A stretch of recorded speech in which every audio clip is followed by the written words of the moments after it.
So as Oscar already introduced, I'm Rhea, and I'm the co-founder of She Loves Tech. So She Loves Tech is a global platform. We house the world's largest startup competition for women in technology. So we look at early stage technology-based startups which either have a female founder or a product which positively impacts women. So doing this competition for a few years now, we've started to notice like a few recurring themes and problems that stump and stupefy startups day in, day out. And I've taken it upon myself to put together a few tips that we found, or rather like our startup founders, our female entrepreneurs would advise you if they were here beside me.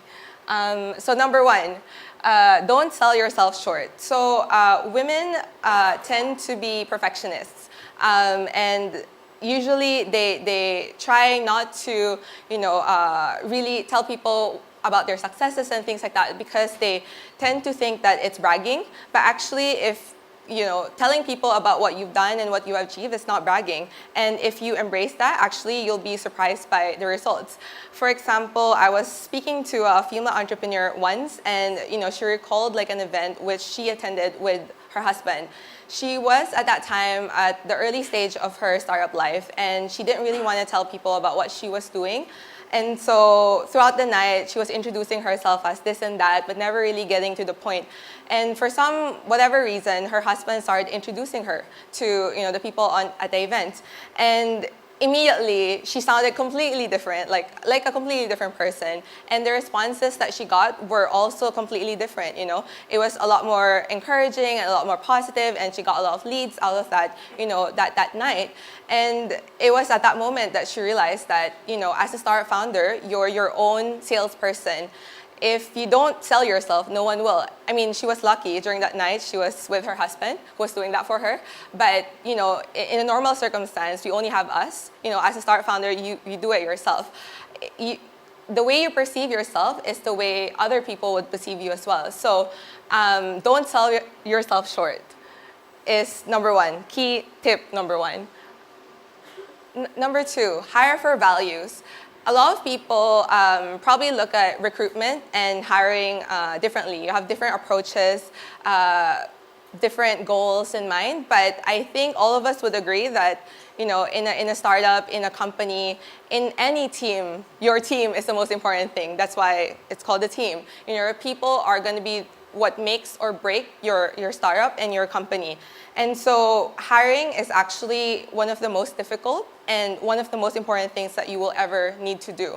But it's easy, especially in the beginning, to get lost and to focus on just finding that next talent, right? Filling that vacancy and filling that spot that you wish to fill. But don't underestimate the value and the drive and the passion that that person will have, because in the long run, that is actually what's going to be more important. And without those key values or the shared and aligned kind of value system, that would actually bring a lot more detrimental results to your business than what you think.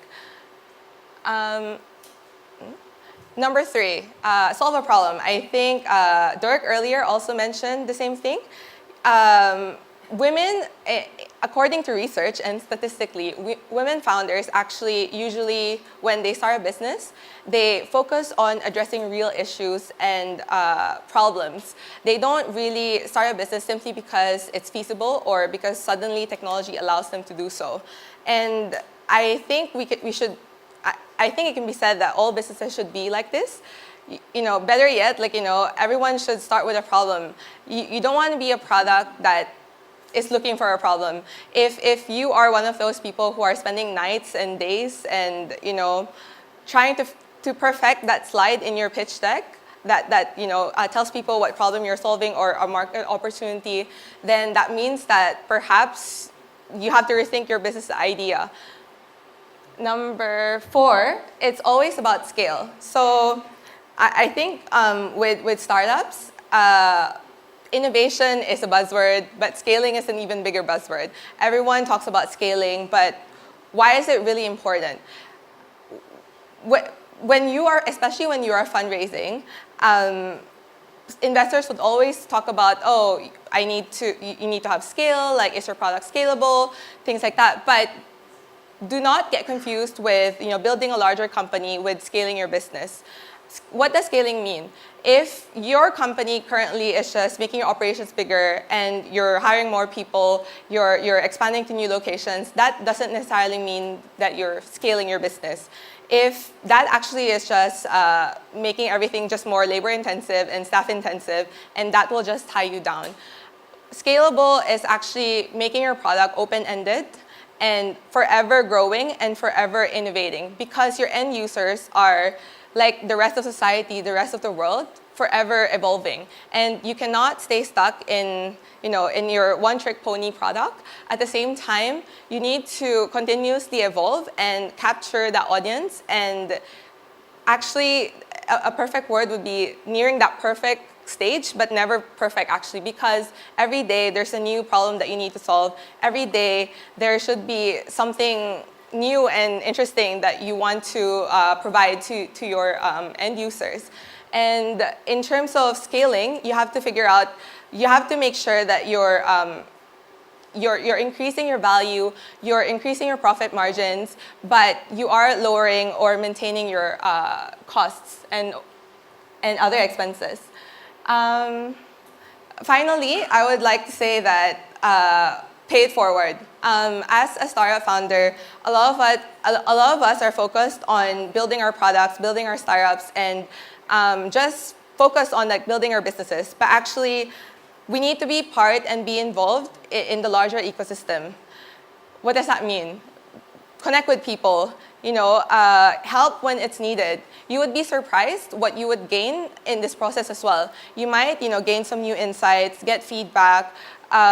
People would also even advise you, and down the line you would be eventually maybe building a stronger network that would also help you and return the favor someday.